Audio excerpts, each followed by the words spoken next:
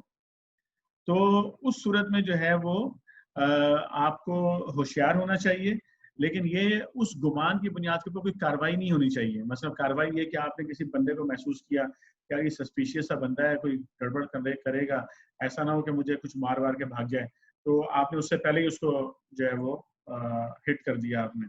تو یہ مطلب ایک آپ نے اقدام کر دیا. تو اقدام نہیں کرنا ہے، لیکن مومن کو بدھو بھی نہیں ہونا چاہیے اور اتنا سادہ لوگ بھی نہیں ہونا چاہیے کہ ہر کوئی جو ہے اس کو بیوقوف بنا کے جو ہے وہ نکل جائے. تو ایسے گمان جو ہے وہ آپ کے ناجائز نہیں ہوتے.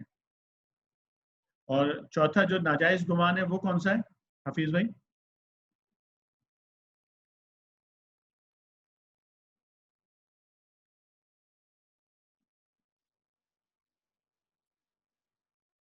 حفیظ بھائی آپ ہیں؟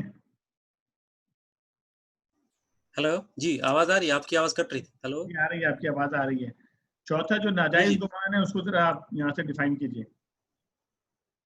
ہاں، جو چوتھا در حقیقت جس کو ہم گناہ کی اس میں لے جاتے ہیں کہ کسی کے بارے میں ہم یہ سوچ رہے ہیں. یہ وہ بات ہے جو آپ نے کی تھی. جی، یعنی مثلاً اس میں یہ بھی آ جاتا ہے کہ نارملی جیسے ایک وہ بات بھی میں نے جو کی تھی، اور دوسری یہاں پہ اس طرح بھی مثال دے کر ڈیفائن کیا گیا ہے کہ غلط فہمی کا گمان بھی آ جاتا ہے دل میں. کہ جیسے انہوں نے مثال دی کہ نارملی ہم باہر نکلتے ہیں، جوتی نہیں دی، یار ایک تو منہ سے غلط الفاظ نکلتا ہے اور دوسرا دیکھے یار وہ لے گیا، حالانکہ دونوں کی جوتیاں ایک جیسی بھی ہو جاتی ہیں سم ٹائمز. اور ایج فیکٹر بھی ہوتا ہے، ایج کے حساب سے فیل بھی نہیں ہو رہا تھا بندے کو پیر میں کہ اپنی جوتی ہے یا دوسرے کی، اگر دونوں ہی ایک قسم کی ہوں. تو یہ بھی غالب امکان ہمارے دل میں رہنا چاہیے کہ یار غلطی سے بھی کوئی کر سکتا ہے، ہوا ہوگا. لیکن ہمارے دل میں تو ایک آ چکا ہے نا گمان، وہ نیگیٹو والا. یہاں پہ وہ بھی منع کیا گیا ہے کہ وہ بھی آپ ایسا گمان بھی، بدگمانی بھی نہ رکھیں. یعنی بنیادی طور پر جو رویہ ہمارا ہونا چاہیے وہ رویہ پازیٹیو ہونا چاہیے ٹوورڈز کہ بھائی بجائے اس کے کہ اسٹارٹ اس سے کریں. دیکھیں یہ ایک بہت بڑا ایشو ہے، میں بتاؤں آپ کو پاکستانی سوسائٹی میں، اور خاص طور پہ سوسائٹی میں آپ دیکھیں گے جو بزنس اور اس سے ریلیونٹ جو پھر ہر آدمی کا رویہ اسی سے جا کے بنتا ہے. تو لوگ نا اسٹارٹ ہی بدگمانی سے کرتے ہیں. یعنی آپ بات اسٹارٹ کریں، میں نے یہ تجربہ کر کے دیکھا ہے کہ آپ بات اسٹارٹ کریں، سامنے والا جو ہے وہ بہت دیر کے بعد جو ہے نا، مطلب جب کوئی پرابلمس ہو جاتی ہیں کھڑی اور بہت سارے ڈسکشن، اچھا تو میں سمجھا یار آپ ایسے ہی بول رہے ہیں. یعنی یہ جو سینٹینس ہوتا ہے، یہ سینٹینس بہت ہی خطرناک ہے. میں سمجھا کہ آپ ایسے ہی بول رہے ہیں، یعنی اس کا مطلب ہے کہ وہ مجھے جھوٹا سمجھ رہا تھا ابھی تک، جب تک کہ میں نے اس کو جو ہے وہ کسی دوسرے طریقے سے اس کو جو ہے وہ مجبور نہیں کر دیا کہ وہ میری بات کو سنے یا میری بات کو سمجھے. تو اس لیے سوسائٹی میں جو رویہ بننا چاہیے نا، وہ پازیٹیو تھنکنگ کا ہونا چاہیے. اور پازیٹیو تھنکنگ یہ ہے کہ آپ سب کے بارے میں جو ہے اچھا گمان رکھیں، انٹل انلیس کہ وہ ثابت کر دے کہ مطلب کہ وہ جو ہے وہ آپ کو اس سے اچھا گمان نہیں رکھنا چاہیے. یا جو کنڈیشن پہلے میں نے آپ کے سامنے پیش کی ہے کہ وہ آپ کو ایسی کنڈیشن نظر آ رہی ہو، تو اس صورت میں پھر آپ جو ہے نا اس صورت میں بھی آپ اقدام نہیں کریں گے.